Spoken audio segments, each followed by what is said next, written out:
we are taking a close look at the GeForce RTX 4060 Ti. And no, we're not doing so because we think it's a good graphics card that you should buy, but rather because we think it's garbage and you should avoid it. Makes sense, right? Good.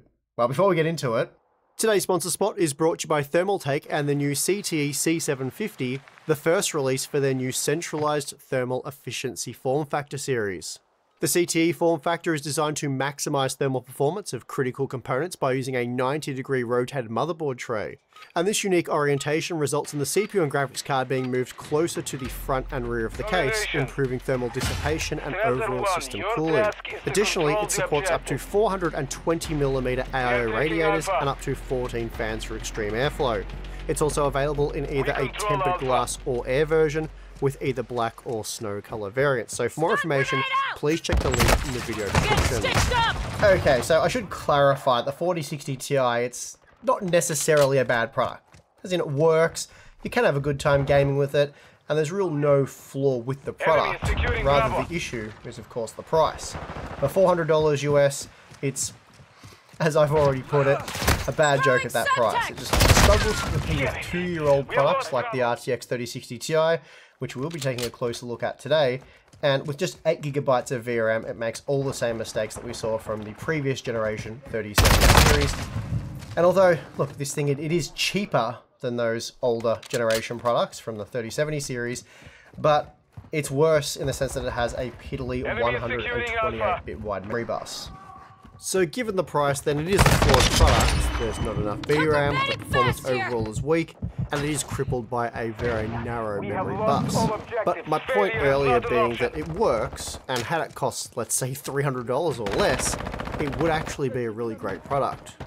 As it stands right now though, you can purchase a Radeon RX 6700 XT for $330, so almost 20% saving when compared to the 4060 Ti. And the Radeon offers basically the same level of performance, at least rasterization performance.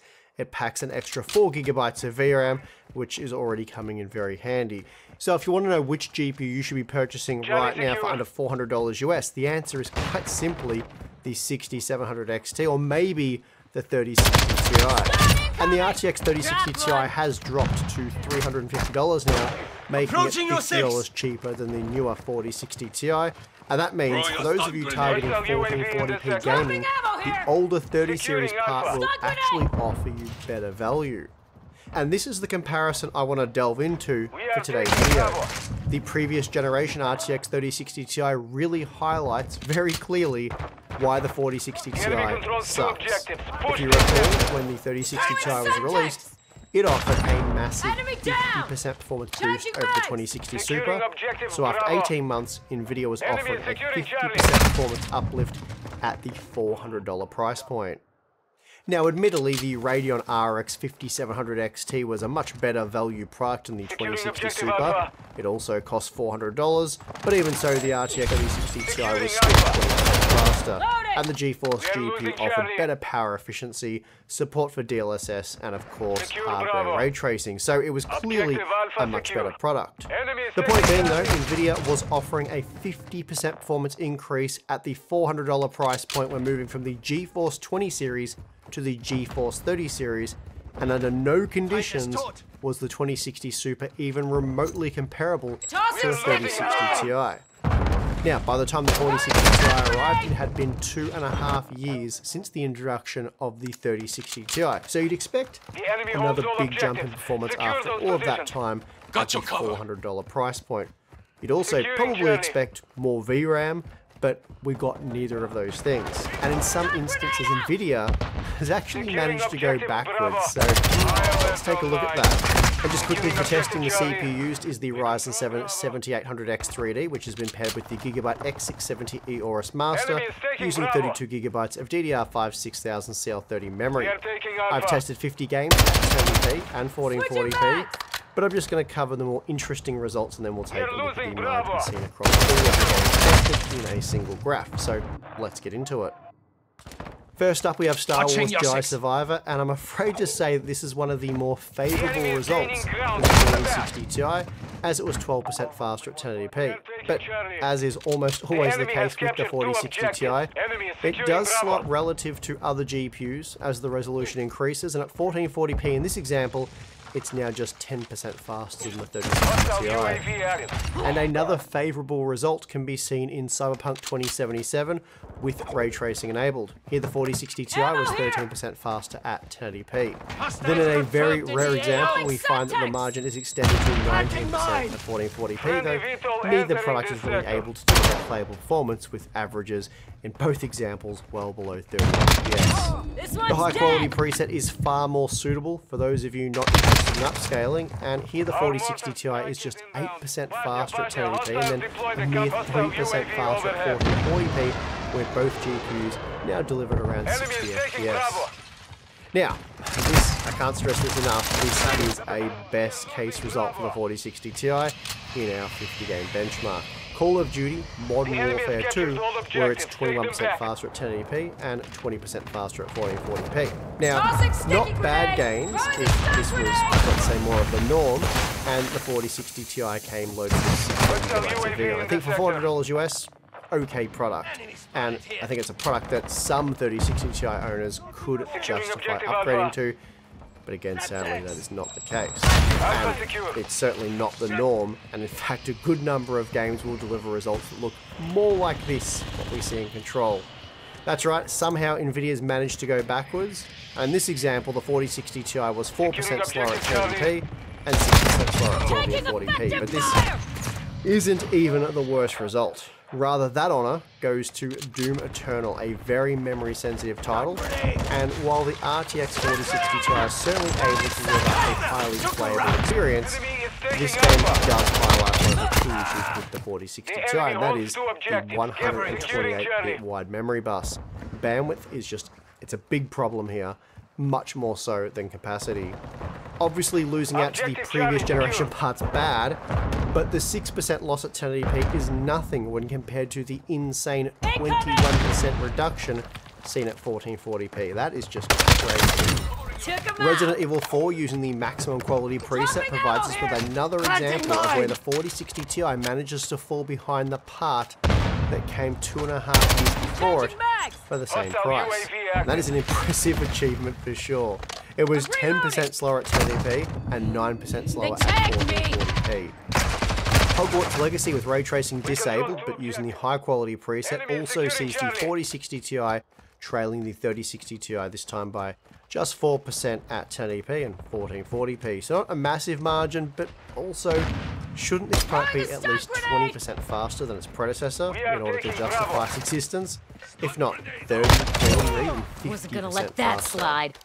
The 4060 Ti really has no honour, and it proves this once again, with this time in For Honor, where it was a mere 4% faster than 3060 Ti at 1080p, but then 3% slower at 1440p, so another truly embarrassing result here.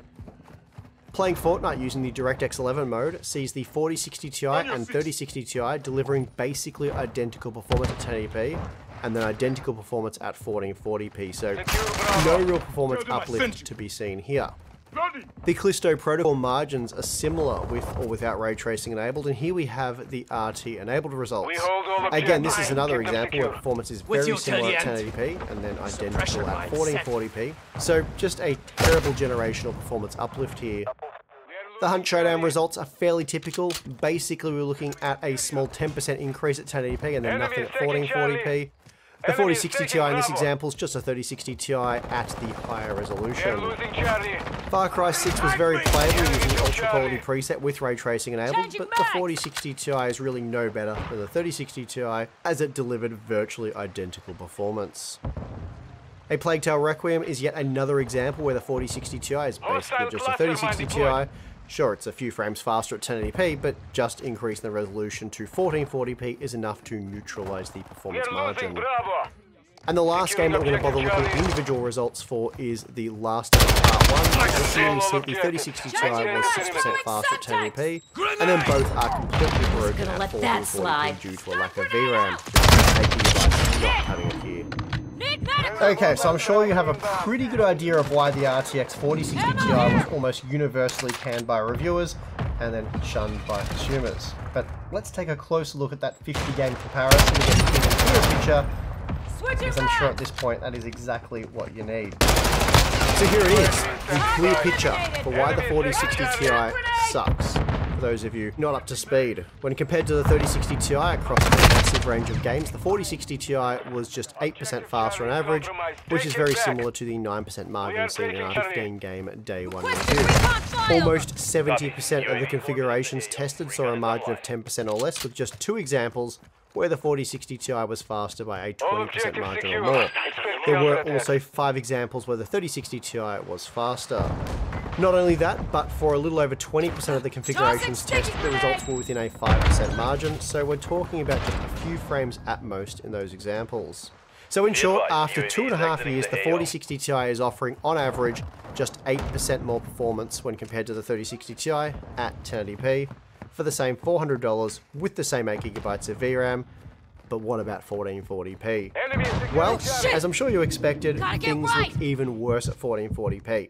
Here the 4060 Ti was on average just 5% faster than the 3060 Ti, which isn't a surprise given we found the exact same margin in our day one review. And that is a terrible, terrible result. And it's humorous to note that while the 4060 Ti was 20% faster in a single example, it was also 21% slower in Doom Eternal. And given that Doom result, I kind of expect that over time the 3060 Ti will actually age better than the 4060 Ti, though to be fair, neither are going to age that well with just 8GB of VRAM. Those comparison graphs really did highlight just how unbelievably bad the RTX 4060 Ti is. It's hard to believe just how horrific this generation has turned out to be, especially after the initial release of the fairly exciting but, you know, disgustingly expensive RTX 4090. I reckon if I told you back in October last year, after reviewing the RTX 4090, the 4060 Ti was going to cost as much as the 3060 Ti, but end up slower in a number of games. Surely you would have laughed me out of the room. Hell, I'll admit it, I would have laughed at that claim, especially if it then went on to say that it would be just 5% faster on average across 50 games. And even though that's the reality we're now faced with, when I say it out loud like that, it almost seems like that cannot be right. We've gotten something wrong here, surely. Sadly though, this is the reality of the gamers, and I don't think it's going to change anytime soon, at least not in a meaningful way. Truth is, Nvidia just doesn't care, and they don't need to care for a few reasons. First and foremost, they don't care about gamers right now because they can sell the same silicon for much